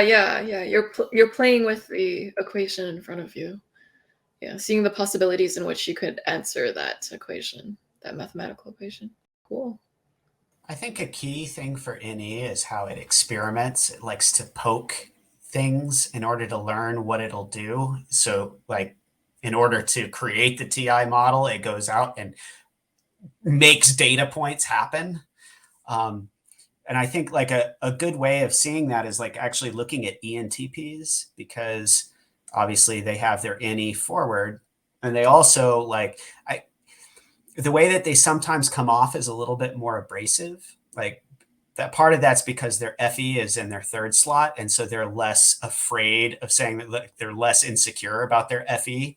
So they're willing to just go with what pops into their head. And I think that that's just a characteristic of NE. It sees multiple possibilities. It doesn't know which one is right. So it's going to keep hitting the different things until and SI is going to record it.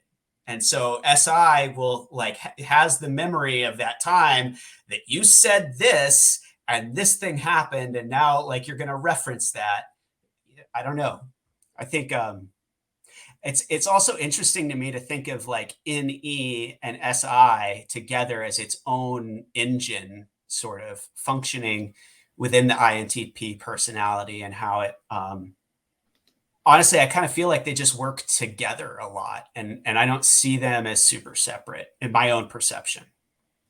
Yeah, just to add to another little metaphor, I guess it's throwing shit at the wall, seeing what sticks. The throwing shit part is NEing, and then the seeing what sticks, SI. And then you do it again and again until you have some good stuff. I guess an NE Dom has more problems with the second part, the seeing what sticks part, but we're pretty good because we have this like tight loop. Yeah. But one thing to add to that is that it's not just shit. Like, the NE is intelligent. It's not random. It's like it's intuition. Like, it's almost like you almost feel like this is going to be this could be it. There. This could be it. And because you have NE high in your stack, your NE is going to be accurate some of the time. It's not a bad guesser. I will at times, as Noah said, kind of revisit like a game or a book or a film and start it over after maybe 15, 20 minutes, or I'll watch it or read it soon after to engage with it in another way, to try to get another perspective out of it. I think that's how I use Innie often, to try to engage with familiar SI material or information, but like trying to see it anew or see it in some other facet than from the original or first time that I engaged with the material. I think that's really important for me. And also it's kind of fun. I mean, I enjoy like absurdist humor and like meta references in films like by Charlie Kaufman. So yeah, I enjoy films that have a lot of references outside of that world or are self-referential, and I think that sort of plays in with Innie as well. The sort of INTP humor, I think, is sort of distinct. Oh, I wanted to give that in like terms of music. When I find a song I enjoy, I'll listen to it like over and over for a little bit, and like each little time I listen to it, I seem to find some new thing in the song. And then eventually I'll move on to the next. But on top of that, I also enjoy like relatively repetitive music too, like that sort of has the same theme going on over and over. But in repeating what it says each little time, there's some like new something or another hidden behind the repetition, I find, in music at Well, least. connected to what I mean, as you can see from Noah, right? Like this sort of going back over things is a sort of a common shared behavior. But I think that some of the fun is because, like, let's say you had listened to another song, right? You are now comparing those two songs to get like some of where the ideas and possibilities come are from constantly recontextualizing, rearranging these things that you've thought about that you've gone back to over and over and over again. Like that's another way that I think that NE and SI are extremely connected. It's because like if the SI is a bunch of like Polaroids or decks of cards or like cards, depending on how you rearrange them, if you rearrange them by number, if you rearrange them by color, if you rearrange them by just the diamonds and the spades or just the even numbers or the whatever, everything can come up with new possibilities. Everything can everything is infinitely rearrangeable. And I think that some of the fun is from just doing that constantly to see, because it gives insights. And it helps the model. That is such a rad way to put it, Eric. And so, Angel, any thoughts? I like the point about extrovert intuition and introverted sensing being, at least in INTPs, very similar, because I feel like they both kind of play a game of association of, like SI is the part that grounds the association, and then NE is the part that kind of takes it into different places and makes novelty out of it. And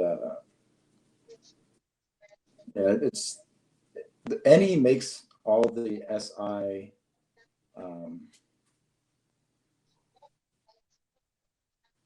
like data that you've collected worth it.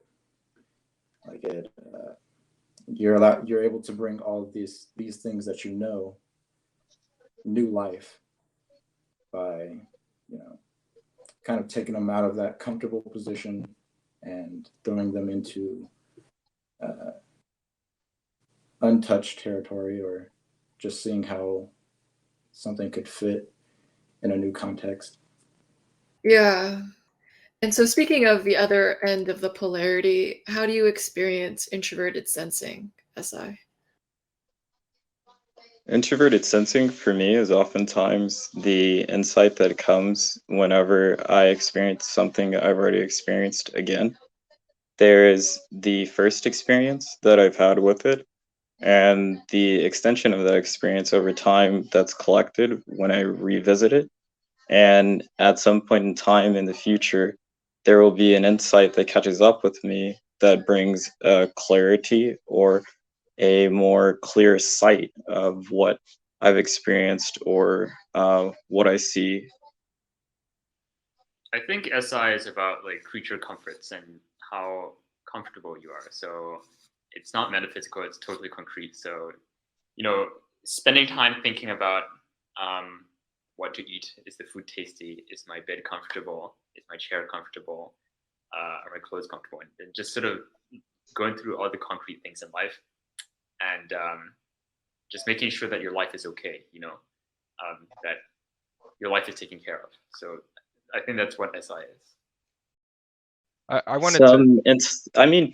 People can care about intellectual or abstract things. I mean, that's a lot of what makes you do something like mathematics or philosophy. And some ideas you have a certain familiarity to, and those things do carry with you over time. And as you revisit them again, they gain greater clarification. Yeah, I really like the yeah. definition of introverted sensing, where it's recontextualizing the familiar. That's really well put. Yeah. So who else wants to go? I wanted to throw out just a experiential thing, I guess, linking back to what Justin said relating to creature comforts, and then like how it intertwines with any. So just like a cute little example, whenever I'm in the shower, let's say, and I'm feeling very SI satisfied, warm water, blah blah blah. SI is fully satiated, doesn't need anything else. I find myself completely spacing out, all going off into whatever any space I want. I think it is directly related to the fact that my SI is just, yeah, all my needs are met at that given moment. I feel great, blah blah blah, warm water, et cetera, super comfortable. I think like alleviating that SI pressure or making sure that's in in a good state means now I can do all of the exploratory stuff I want to do. So it's just a random example to throw out. I guess I'm curious if you guys experience a similar thing, specifically in the shower. I think that there's there's that. What you were saying made me kind of bounce into another thing. There's like that space of when you're not extroverting, you're by yourself, you're in your introversion, where you go into that SI review. That SI review is kind of like a need. So I think that would happen a lot in something like the shower. But in general, I think, at least I feel like a lot of the reason why I couldn't just like extrovert all day is because every event kind of needs I really have that need to stop and reprocess it. Even like in small things, like I'll finish talking here and I'll mute it. And then I'm going to go straight into SI for like 10 seconds and review everything I say and like catalog it in its little place of where I'm at in the conversation. Like my attention does that. And it'll do it after the whole conversation. When we're done here, we've talked for 2 hours. My SI will review the whole thing. So it's whoever said it was recontextualizing events. I think that's very true. And I think that it's also it's also part of the reason why like energetically there's that need for me to introvert in order to like refresh, because if that doesn't happen, I feel like a little frazzled, I guess. I'm spread and I need to bring it in and get order around the new event that just happened, if that makes sense. Yeah, I think I see introverted sensing I see as this it's a process, right? It's a perceiving process. How is what I'm seeing now compared to something else I've seen before? And in order to do that, you have to go inward. You have to have a memory bank. You have to have it's this process of reviewing, of revisiting, as I said.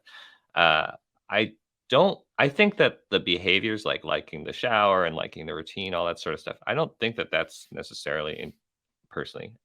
Introverted sensing, I think that those are like extensions of introverted sensing.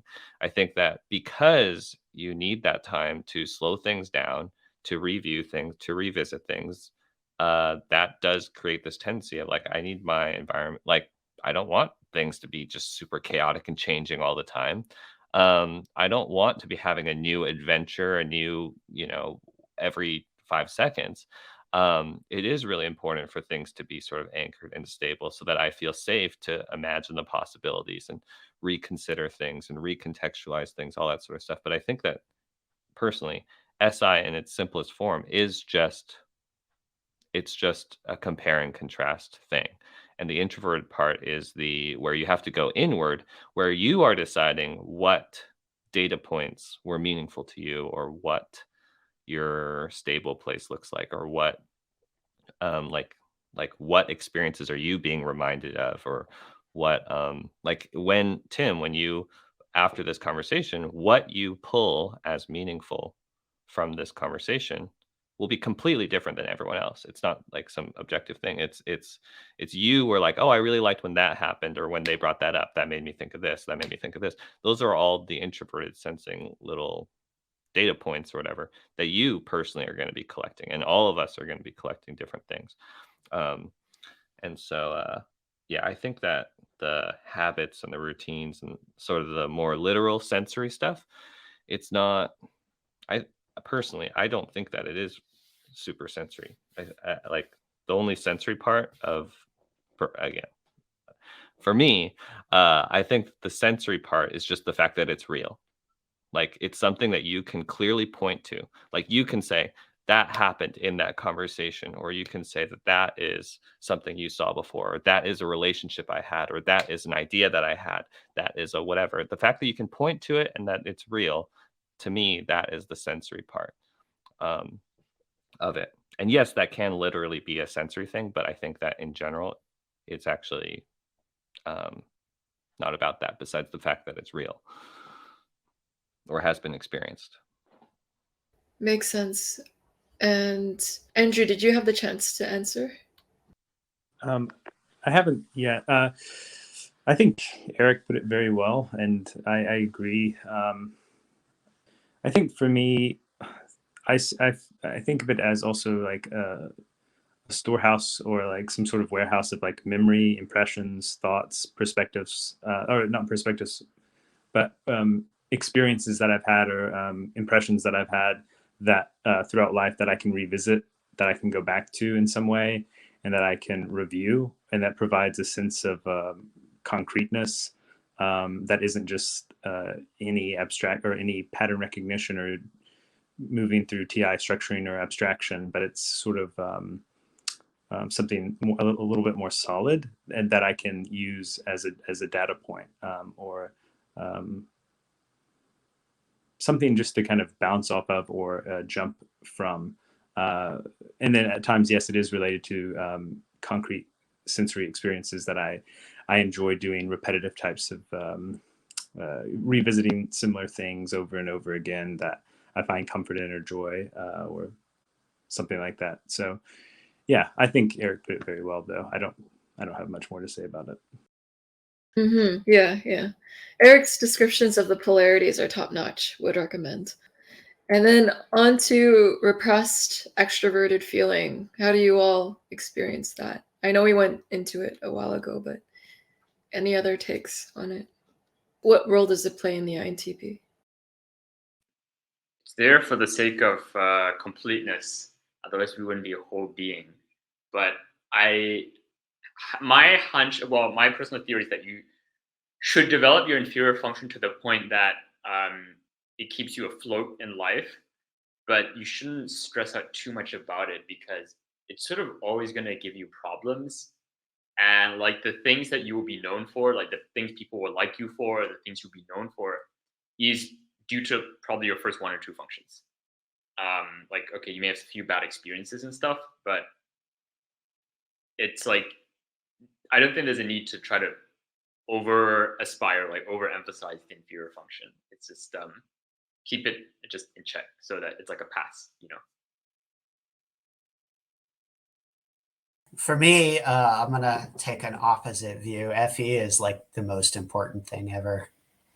Like it's not that I'm great at it all the time, but it is a motivating thing, you know, like when it comes to what do I want out of my life, you know, for me, it is to build a life where I have connections that make me happy. I find that if I don't have those connections, if I just stay in TISI land all the time, I wind up not doing so well. You know, I think that it's easy to, and we have a lot of sort of prescriptive things in the type community about how people are supposed to develop, and I don't think a lot of that is actually like researched. It's just sort of hearsay. Like first you're going to work on your first one and then you're going to develop your second one. Like based on what, you know? I think that, yeah, for me, like it's a very key part, I would say, to who I am. It might not have been apparent as much when I was younger, but I do think it's very important, at least for me. I think I I'll agree with agree. you. Yeah, I agree with Tim's sort of stance with a flavor of what Justin said too. Like, yeah, the best way about going and doing aspirational FE stuff is, yeah, don't completely panic about it. Don't overemphasize it because that's not going to help you. But ultimately, I do think inferior function is aspirational. What are you doing with your first two functions? Uh, Helping along to get to your aspirational inferior function is my sort of thought process. Like that's ultimately what the work of your first two functions sort of strive for or aim towards is, helping others or whatever in our case. Well, that's not really a great description of FE probably, but something like that. Yeah, I think FE is an awareness of how we all emotionally and socially affect each other, right? Sort of the network of that. And I think that when you're younger, especially, like it's something where you understand that that's important. I want to understand how I emotionally and socially affect other people, how I fit in with the network out there. But especially at first, when you're sort of clumsy and have a small data set, you don't know how to express yourself, you don't know what you stand for, all that stuff, that's going to be really awkward. But I do think that with time and experience, in your own INTP way, you can actually get really, really good at FE. And but that being said, it's sort of similar to what Justin was saying, which is I don't think you should try to be like an ESFJ or an ENFJ, like managing a bunch of, big organizations and social blah, blah, blah. No, that sounds horrible. And in that sense, that is inferior FE. Like I would never want to do that where I just have to listen to everyone's problems and like play nice all the time and like listen to everyone's dumb ideas and all that. Like that sounds horrible. But on a one-on-one basis, right? I feel like INTPs can actually get really, really good at FE. Having this awareness, oh, this is how I can make that person happy. This is how I can make them feel seen. This is how I can connect with them. This is how I can express myself. If I do this, this is how that will affect them. If I do this, this is how that will. I don't know if that's how your FE shows up, but in my head, that's a little bit, it's like a logic. And I think that INTPs can actually get quite excited about the emotional and social impact that they can have in other people, both because it can help them fit in with the world, but also because it's fun. Like it's what Tim said, it's like meaningful. I found that a big thing that really motivates me, big picture, that's outside of the INTP, like this just makes sense to me. I have to do it no matter what. It's also there is this part of it that actually is worried about the social and emotional impact of what I'm doing. Like I've had things with my channel where if anyone motivates me in the sense of like, hey, if you post 3 times a week, you'll make this much money, and then you can scale like this, like if it's approached in a TE way, I don't care at all. Like I don't care at all about sort of optimizing or scaling in that way. But if I sort of think about it in a completely different way from an FE way, hey, the more videos I make, the more I work on my process and system and all this stuff, so that I can help more people, so I can reach more people, so that I can help them with their relationships, so I can help them with their family, whatever. That I find extremely motivating and extremely inspiring to try to make it happen. And I've always been sort of surprised. Sometimes I've been surprised at how much that side is there. Like, yes, in my everyday homebody self, when I'm just sort of doing my own thing, I don't necessarily actively think about it that way. But if there is someone in my life that I really care about, or like something that I'm working on that I really care about, it's sort of surprising to me how much that I want to help, I want to impact, that type of thing side pops out. For me, I think the biggest thing typology has helped me with is, or at least developmentally, is pointing out for me that FE does actually matter to me. 'Cause prior to all this, I just sort of repressed it, in my own head, thought it was just bullshit. I'm not like that. I don't care about that sort of thing. And typology made me realize, no, I actually do. I'm full of shit. I'm lying to myself, blah, blah, blah. Yeah. Okay, so to come full circle back to the beginning of the conversation when we talked about how we can overanalyze emotions and that we can overanalyze the FE. Like sometimes I think that we think maybe that our FE is worse than it is, and it's not always that our FE is bad, so much as that we're not very confident about it, right? So because like it's inferior, and because there's been times where we haven't made the best FE choices, we kind of, or at least I think, at least this is what happens to me. I'll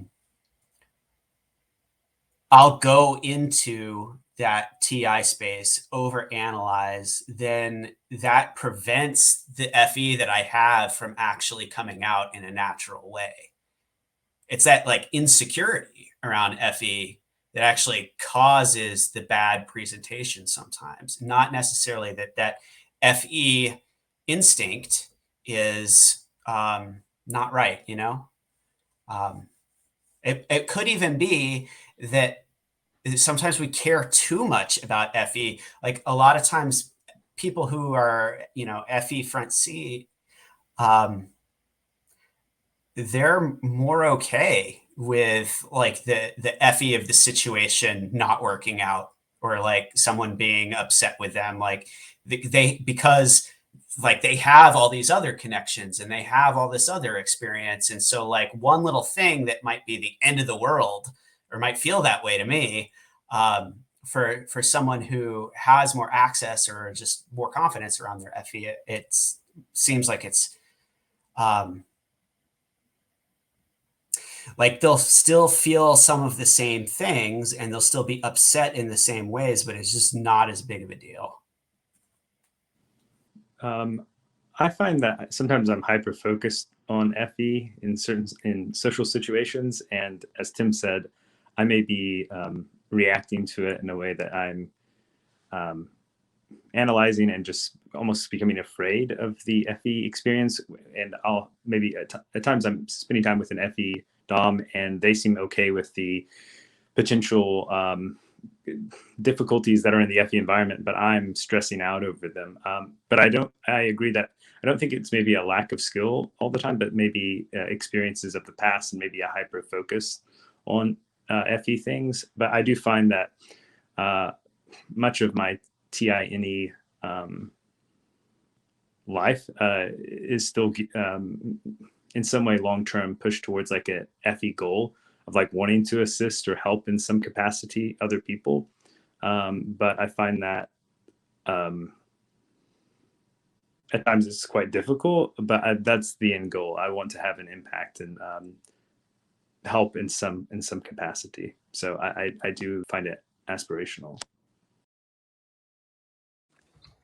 Yeah, I find it a little funny when, because I know quite a few extroverted feeling types in my own life, It's kind of funny when you hear them say something that is so insensitive, but they don't realize it, like they're not maybe aware of it. You're kind of point it out and they're like, oh, well, you know, it was just me and my friends and that's, you know, it was fine when we were in that group. It's like, yeah, but think about the bigger picture. Like there's other people and there's other things to consider, you know, when you say things like that.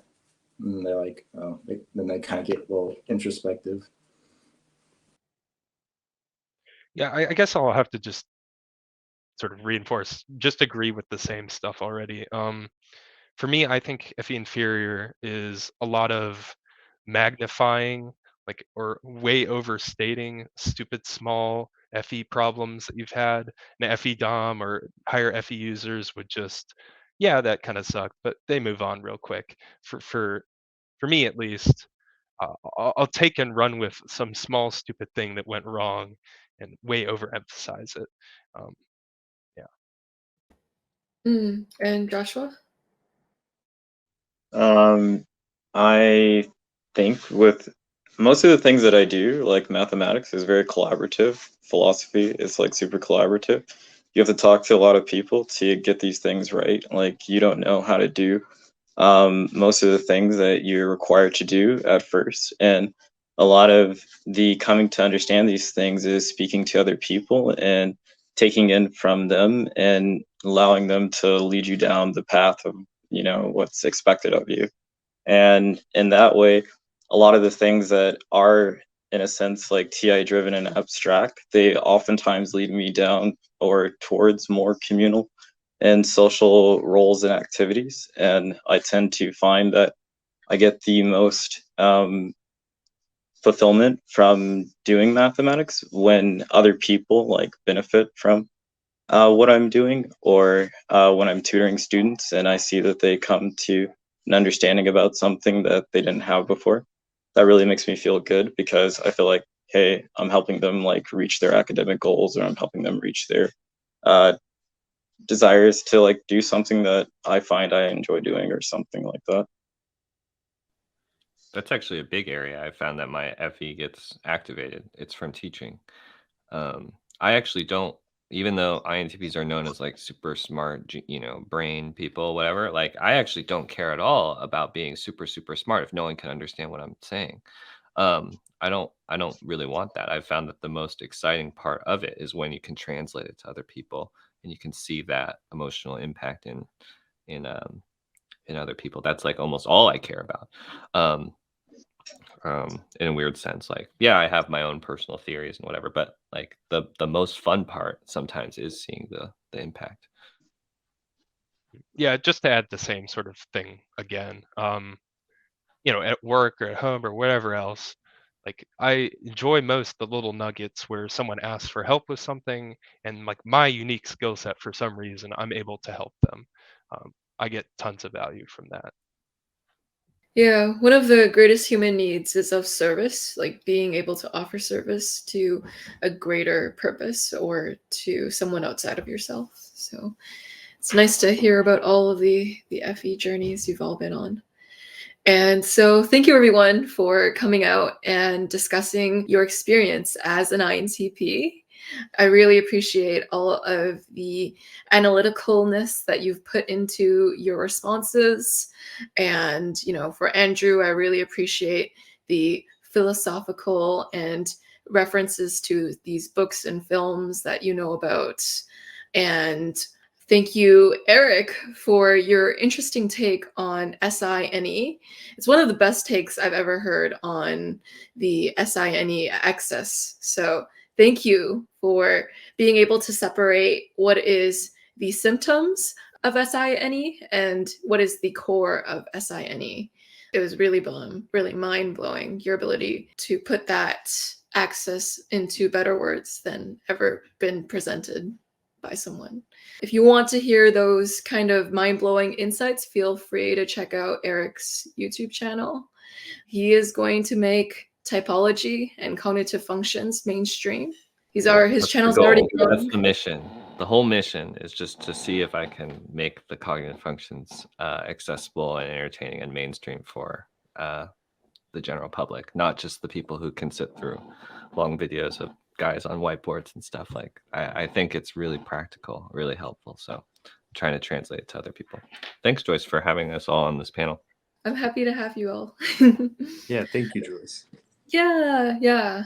Thanks. I'm getting the FE back. Oh, the more fuzzies. Yeah. And thanks, Noah, for your ability to create typology models that are hybrids of combining philosophical views plus typology plus this other thing. Yeah, this amalgamation of intellectual genius there too, that you're going to one day explain to people in a very NT way. One day it'll make sense. Yeah. And thank you, Joshua, for giving us a really in-depth look into introverted feeling, FI, and how it's about the phenomenology of being. And that's a very philosophical way to put FI. You're doing those INFPs and ISFPs justice. Thank you. Mm-hmm. And he also has a YouTube channel. And thank you, Tim, for being a stand-up MVP and coming to these INTP panels I always hold and being very articulate. You are gosh darn articulate. Yeah. And so it's good that you represent the side of INTPs where they actually like extroverted feeling. It can be sometimes an overfixation to the point of overanalysis. So it's nice how you bring that take. And yeah, you're also a very good friend of mine too, Tim. Appreciate it. Yeah. And Angel, thanks for coming out and giving your insights and viewpoints, and for recommending that Eric come on the channel too. So you're the reason why we got to hear all of the wonderful SINE takes from Eric. I thought everyone brought up some really great points. I liked hearing from everyone, and I like hearing, all the different flavors of INTP, right? Leaning more on different functions, different past experiences, different parents, different upbringings, different, all this stuff. It's really cool. Yeah, I enjoyed hearing all of this and all of the viewpoints. Yeah, for sure. Yeah. And Noah was especially quick to point out, like, they could be more accurate this way. And all of you were, but yeah. Yeah. One of the signs of INTP is constantly trying to clarify and to make things more accurate. And so thank you for demonstrating that in real time. I will see everyone in the next video. Thanks for watching. Take care. Bye. Thank you.